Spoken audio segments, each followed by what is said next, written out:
will be talking about the mega G7 meet that transpired in Italy yesterday. Prime Minister Modi attended the 50th G7 summit in Italy on Friday. Prime Minister held separate bilateral meetings with world leaders on the sidelines of the event. In fact, Prime Minister met French President Emmanuel Macron, UK Prime Minister Rishi Sunak, Ukrainian President Volodymyr Zelensky, Japanese Prime Minister Fumio Kishida and Italian Prime Minister Giorgia Meloni as well. Prime Minister, in fact, went on to address the outreach session in artificial intelligence, energy, Africa, as well as Mediterranean at the G7 summit. President Macron, in his address at the outreach session, praised Prime Minister's initiative on artificial intelligence. President Joe Biden, in his address, mentioned Brazil, Argentina and India as the critical mineral partners. Prime Minister also met Pope Francis for the second time at the outreach session of the summit.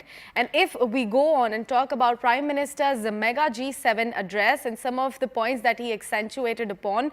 So first up, he also talked about the Indian election. He first up said that I am fortunate enough to get the chance to serve my country for the third consecutive term.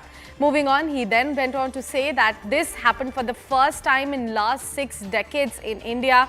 Apart from that, what he said about the Indian election was that people's blessing led to a historic victory for himself. My victory is victory for the entire democratic world. Apart from that, if we were to talk about how he sort of highlighted the artificial intelligence and its importance in the world today, he said that technology should be aimed at fostering progress.